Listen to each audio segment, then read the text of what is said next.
وأنذر به الذين يخافون أن يحشروا إلى ربهم ليس لهم من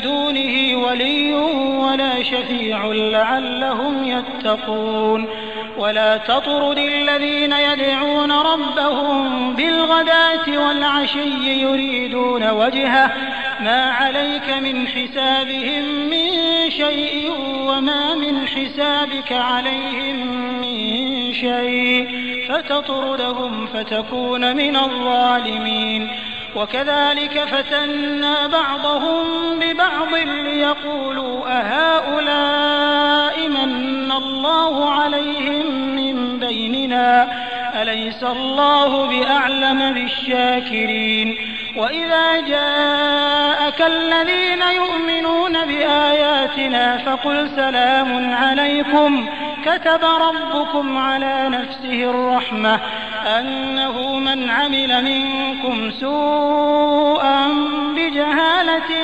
ثم تاب من بعده وأصلح فأنه غفور رحيم وكذلك نفصل الآيات ولتستبين سبيل المجرمين. आणि तुम्ही या ग्रंथाद्वारे त्या लोकांना खबरदार करा जे आपल्या पालनकर्त्यासमोर एकत्र होण्यास भीतात की त्या ठिकाणी अल्लाहशिवाय कोणी मित्र मदतगार नसेल आणि तिथे शिफारस करणाराही लाभणार नाही, यासाठी की या लोकांनी अल्लाहला भिवून वागणारं बनावं.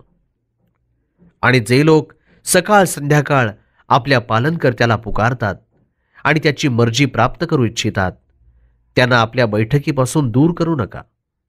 तुमच्यावर त्यांच्या हिशोबाची काहीही जबाबदारी नाही आणि तुमच्या हिशोबाबाबत कोणत्याही गोष्टीस हेही जबाबदार नाहीत. जर तुम्ही आपल्या बैठकीपासून त्यांना दूर केलं तर तुम्ही अन्यायी लोकांपैकी ठराल. आणि आम्ही यांना एकमेकांद्वारे कसोटीत टाकलं आहे की उपद्रवात पडून हे श्रीमंत लोक अशा गरिबांकरता म्हणतात की काय अल्लाहनं आमच्या दरम्यान फक्त यांच्यावरच उपकार केले. कृतज्ञ आभार मानणाऱ्या लोकांना अल्लाह चांगल्या प्रकारे जाणत नाही.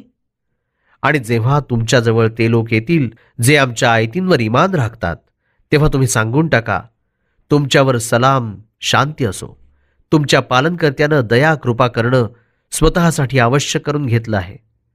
हेही ऐका की तुमच्यापैकी कोणी नादानपणे जर एखादं वाईट कर्म करून बसेल मग त्यानंतर पश्चात्ताप करून क्षमायाचना करेल आणि आपलं आचरण सुधारेल तर अल्लाह निश्चित माफ करणारा मेहरबान आहे.